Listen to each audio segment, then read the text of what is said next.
Morning, Abotai. Be'ezat Hashem, tonight is going to be the first night of Hanukkah. We'll light the first candle. Just continuing with some of the halachot. We spoke about yesterday that guests during Hanukkah, which Chazal call achsenai, the halacha is that if they are paying an itemized bill for all of their expenses, then they are obligated by halacha to be mishtatif.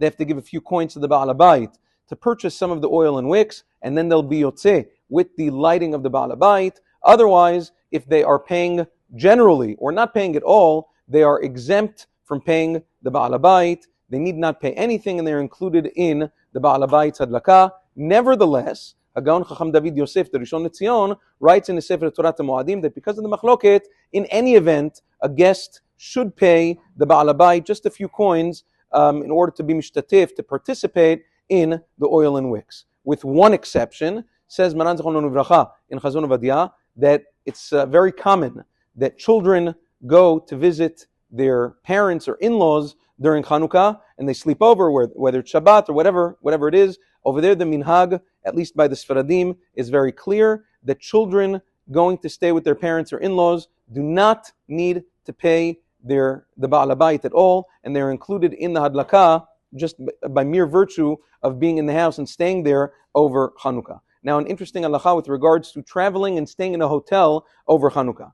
If a person's going to a hotel over Chanukah and somebody's staying home and lighting for him at home, you don't need to do anything. That's madlikin alav betoch beto. You don't need to do anything. The question becomes, what happens if the entire family is traveling to the hotel?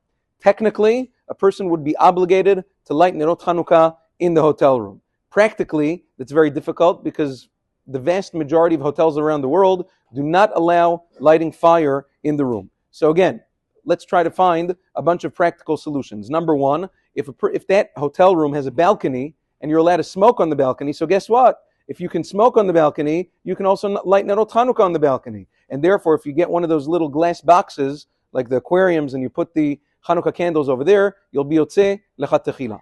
If lighting in the room is not an option, Hagaon Chacham Yitzchak Yosef writes in Yalkut Yosef, he says that it's preferable for all of the Jews in the hotel to band together and to pool their money and purchase nerot Chanukah and light nerot Chanukah at the entrance of the hotel.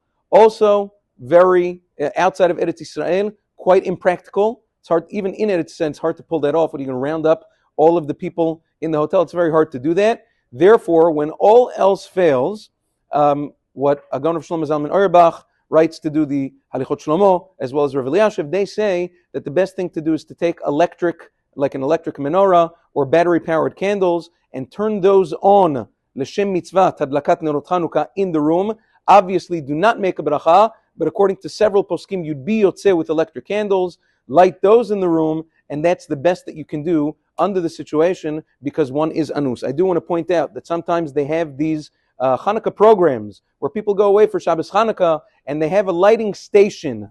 Now, usually when they have these tables wrapped in aluminum foil and they put these stations, obviously not in the hotel rooms, obviously not in the dining room where you're eating. They usually keep it in the lobby or some other common area. L'da'at rov kechol poskim. According to most poskim, Ashkenazim and Sfaradim, those places are not ra'ui for adlakat nerot Chanukah. It is bracha levatala, both for Sfaradim and for Ashkenazim. Everybody lights next to one another and sings Ma'uz Tzur among brachot levatala larov. And therefore, a person has to, I spoke to several poskei Ashkenaz and they agreed with me that if it's not the mekom shena, if it's not where you're sleeping or where you're eating, that place is inappropriate for hadlakat nerot Chanukah. So beware if you're going to a Hanukkah program in a hotel and they're lighting in one of these random common areas, that is your great risk.